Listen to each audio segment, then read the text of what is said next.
رحم الله من قرأ الفاتحة.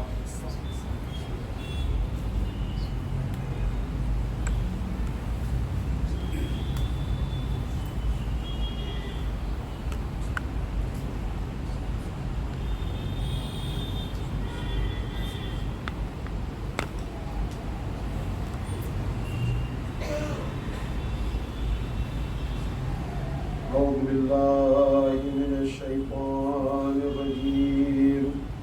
بسم الله الرحمن الرحيم.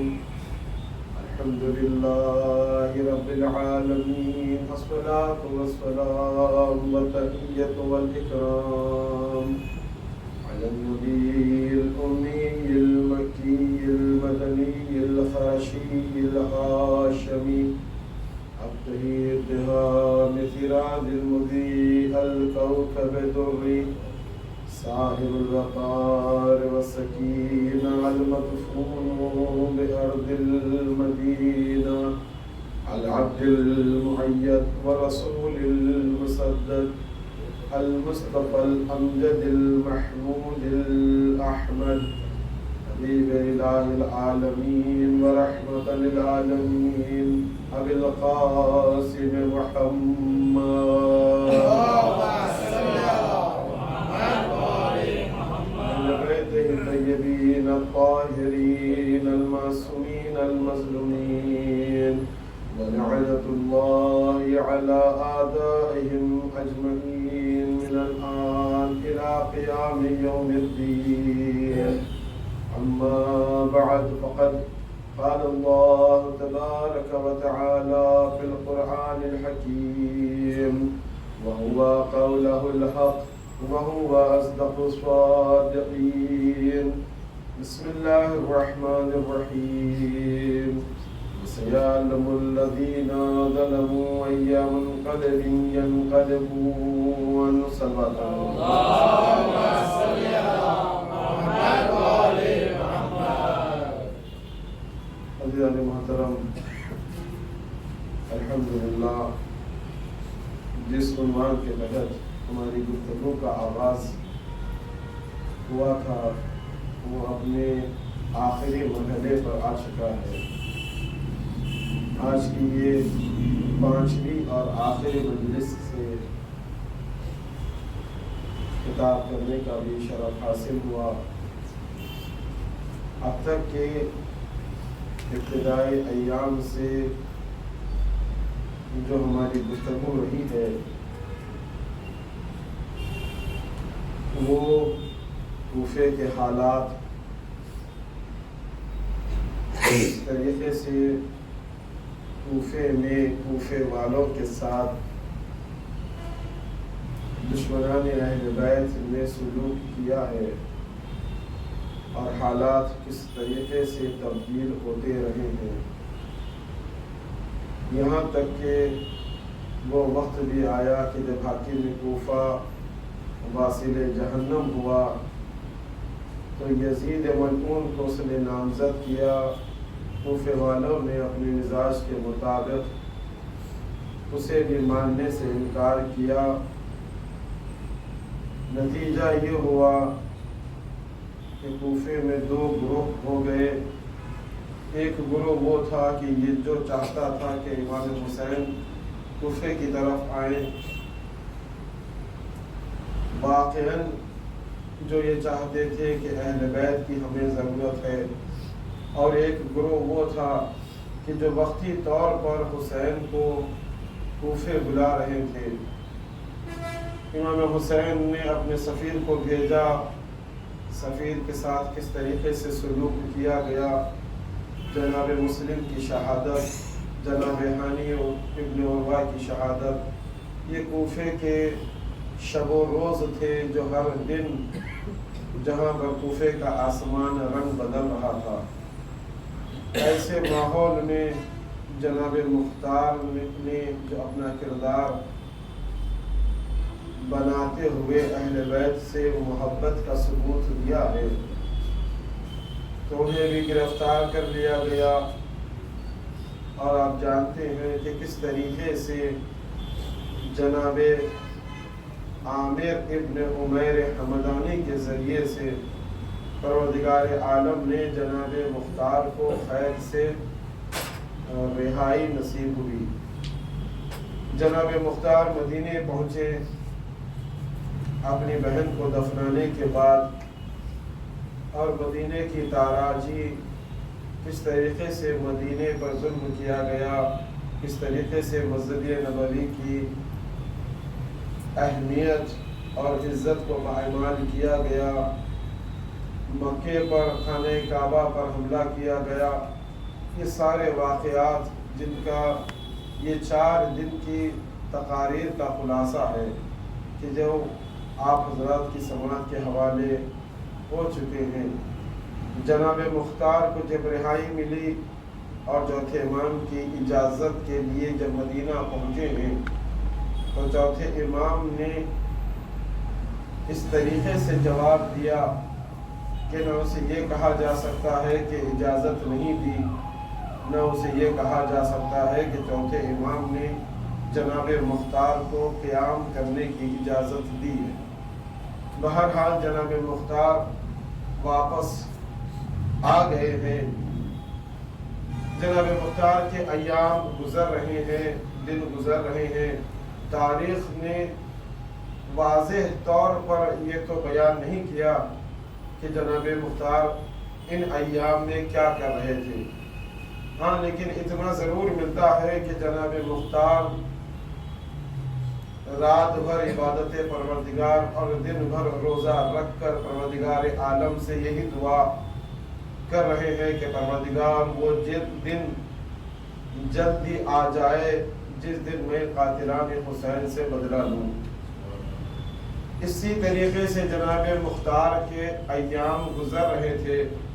آخر کار وہ ایک دن آیا کہ جناب مختار کچھ لوگوں کے ساتھ بیٹھے ہیں، ایک مسافر آیا اور آنے کے بعد اس نے یہ سوال کیا کہ تم میں مختار کون ہے؟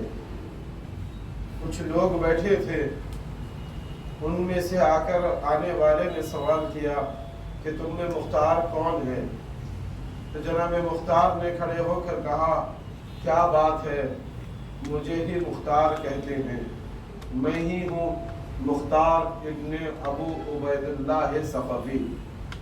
آنے والے نے اپنے سامان سے کچھ دستاویز نکالے، کچھ لفافے نکالے، ان میں تلاش کرنے لگے۔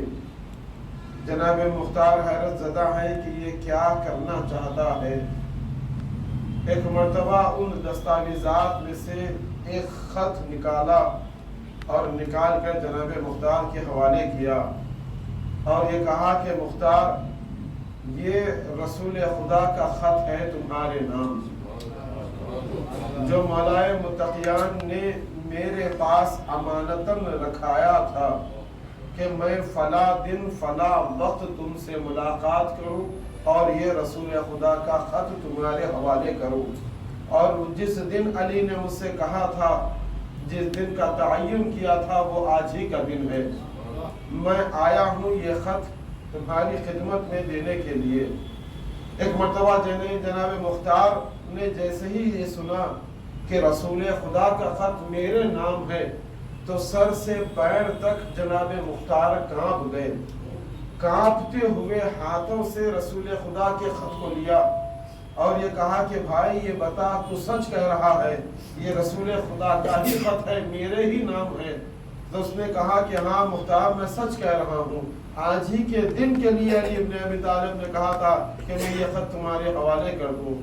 جناب مختار نے کہا کہ تو قسم کھا کر کہتا ہے؟ اس نے کہا کہ ہاں مجھے قرآن کی قسم ہے، میں قرآن سر پر رکھ کر کہنے کے لیے یہ تیار ہوں کہ یہ خط تمہارے لیے ہے اور اسے رسول اللہ نے تمہارے لیے بھیجا ہے۔ اب جناب مختار نے خط کو کھولا اور خط کے مضمون کو پڑھا، ایک مرتبہ پڑھا، 2 مرتبہ پڑھا، بلکہ کئی مرتبہ اس خط کے مضمون کو پڑھتے رہے اور جناب مختار کی آنکھوں سے آنسو جاری ہوتے رہے۔ اور خط کا مضمون کیا تھا؟ سلام و دعا کے بعد خط کا مضمون یہ تھا کہ اے مختار، اللہ نے تیرے دل میں میرے اہل بیت کی محبت ڈالی ہے، اللہ نے تیرے دل میں ہم اہل بیت کی محبت ڈالی ہے، اور پروردگار نے تجھے بھیجا ہے، جو تجھے خلق کیا ہے، پروردگار کا مقصد یہ ہے کہ تو میرے حسین کے قاتلوں سے بدلہ لے گا۔ یہ رسول اکرم کا خط ہے، تو میرے حسین کے قاتلوں سے بدلہ لے گا۔ اور جب یہ خط تجھ تک ملے تو مختار اس کام میں کوئی تردد نہ کرنا، فوراً کھڑے ہو جانا اور اس کام کو انجام دینے کے لیے نکل جانا، یقیناً اللہ تیرا ناصر و مددگار ہے۔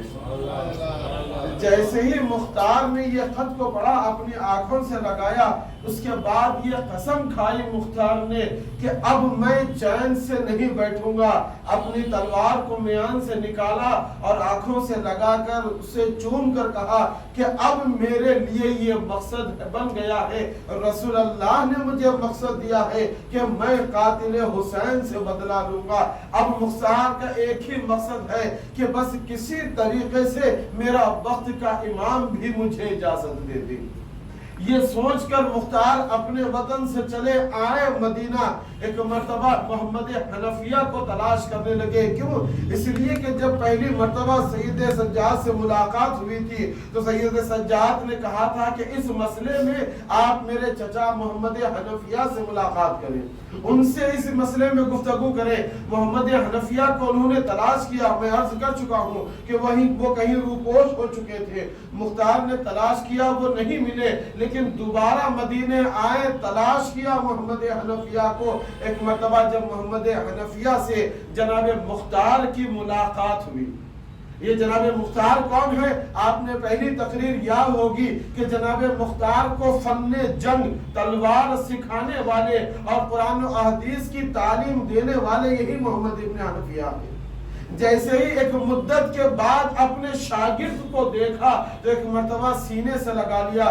جناب مختار نے پہلے پرسہ دیا، مولا آپ کو پرسہ ہے، آپ اپنے بھائی کا پرسہ قبول کریں، آپ کے بھائی کو 3 دن کا بھوکا پیاسا شہید کر دیا گیا، میں پرسہ دینے کے لیے آیا ہوں، کربلا میں جو ظلم ہوا ہے اس کا پرسہ قبول کریں، آپ کی بہنوں کے ساتھ جو سلوک کیا گیا، بے مخنہ و چادر پھرایا گیا، آپ اس کا پرسہ قبول کرے۔